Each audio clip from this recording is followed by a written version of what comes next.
because I am going to be sharing with you why I happen to be the world's most corrected CrossFit participant, how that happened to me, and what I learned from this experience about world-class correction practices from the masters who are my coaches at my CrossFit box. That's what they call the gym. When you go to a CrossFit gym, it's called the box. So at my box, I am just privileged to work with the best coaches on the planet, and they have taught me so much about being the corrector and being the correctee. And that's what I really, really, really want to share with you today. So first off, how did I come to be the world's most corrected CrossFit participant? Well, I started going to CrossFit, I don't know, 10 or 12 years ago. So you'd think I'd be pretty good by now. But I went to a box where it was the practice of the coaches to work out along with the participants, and that was fine. Except for the fact that I didn't know what I was doing. And what I would do is I would just copy. I would copy to the best of my ability and do something and get through. And again, in my mind's eye, I was doing everything perfectly. And I would walk out of those classes feeling energized and like I had a great workout, and that I was just, I was just so full of myself for being a CrossFitter, right?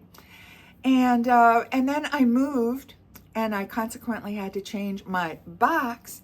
And at the new box, the coaches only coached. They did not work out with the participants. And so what I experienced was a flood of coaching attention. And as it turns out, I think I did every possible move, except maybe biking.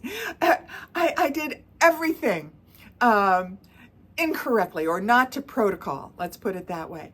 And, and that's how I ended up being the most coached person in my CrossFit class. And it didn't matter which coach or which class I went to, I was always the most coached. So in addition to being the oldest and the slowest, I was the most coached, always, always, always.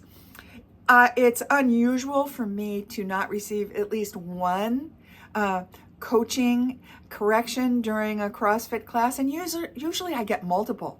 You would think I would figure it out by now, but apparently I'm thick. And, apparently I keep going back to my old muscle memory of doing it my own way instead of the way that is to protocol.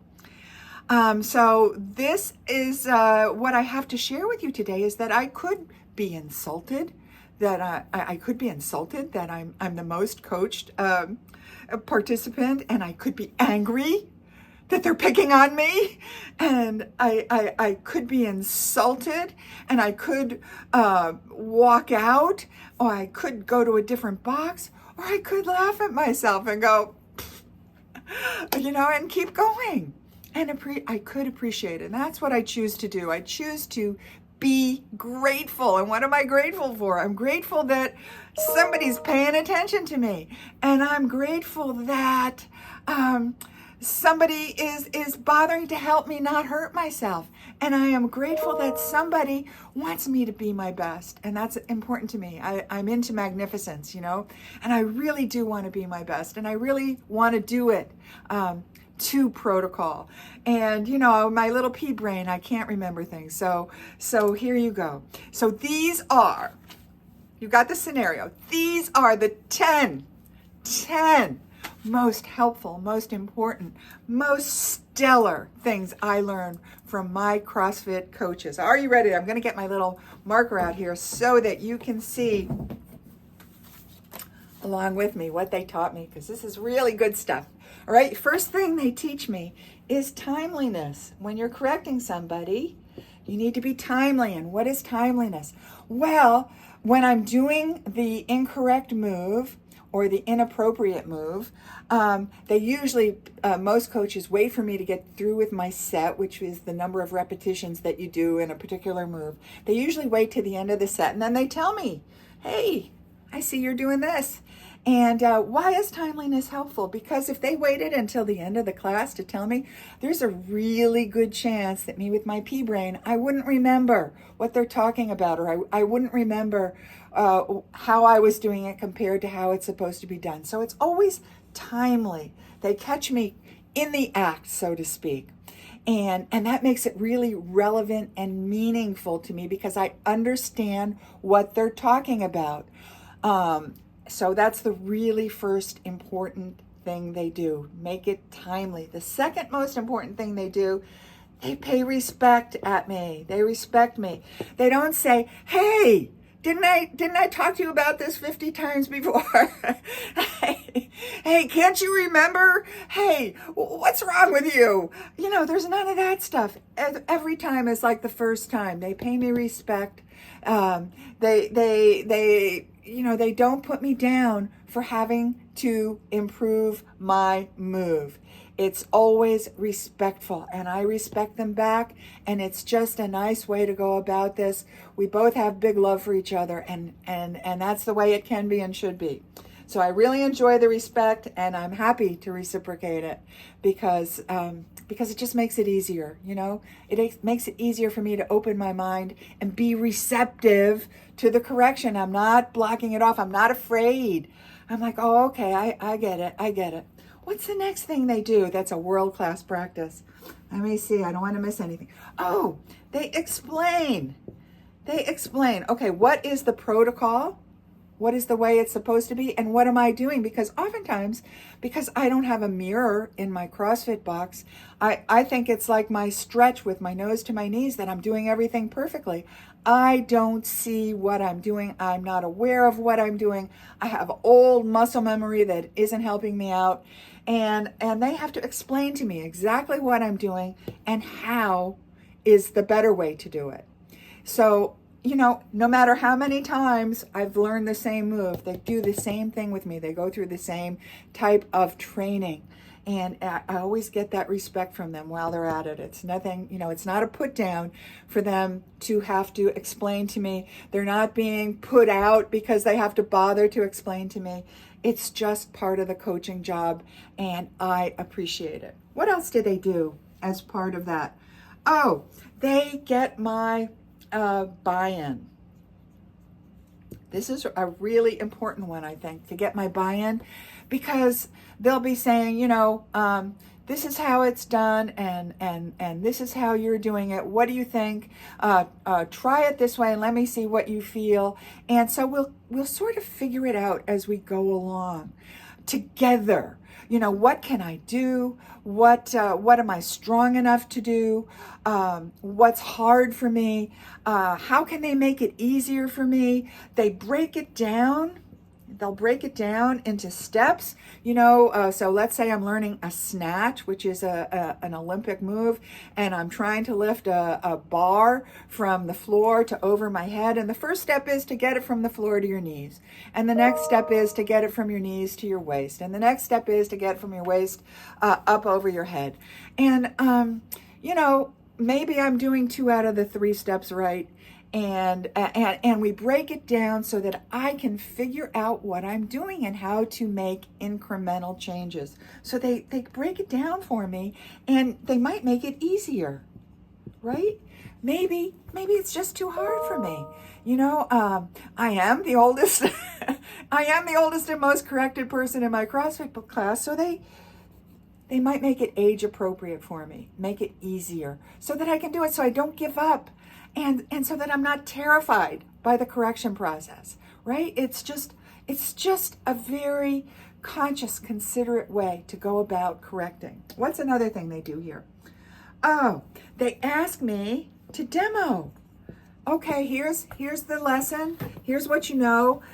We broke it down. We made it easier. Now show me how you're going to do it. And so I demonstrate what I'm supposed to be doing here. And maybe I get half of it right.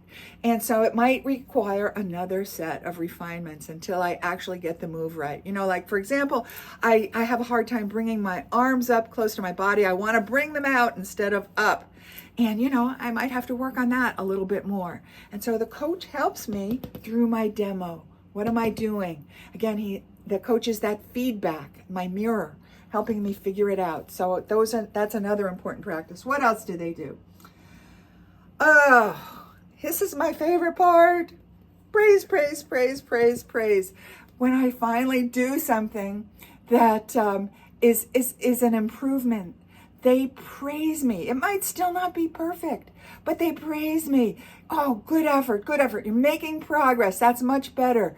They don't say, oh, it still sucks. You're bad. They praise me for whatever little tiny step improvement I might have made. They praise me for making the effort. They praise me for getting in there and doing my best. And that motivates me. I'm like, oh, okay. There's nothing hard, bad, uncomfortable about this process. It is not ugly. It is not, there's nothing about it that is objectionable to me in any way. And so I suggest to you that when you become skilled enough to give and get correction in this way, it is just, it's just a very actually friendly thing to do. I enjoy the professionalism. I enjoy the friendship. I enjoy the respect. I enjoy the praise. I enjoy so much about it. What is one thing that's missing from this list of things that are on my correction list? Did I make an apology? Is there an apology on there? Did I have to apologize for not doing a move correctly? No. I didn't have to apologize. Did my coach expect an apology? No. No apology is part of the process. What's the process? I correct my behavior. I correct the move. I do it as best I can to my ability, which still may not be perfect. But apologies are not part of the process. Apologies can be interference. They're just a social construct that are expected in our day-to-day life, but often they add nothing to the process of correction. People expect them because they're not pleased. And as I said before, that's one of the problems, being the corrector.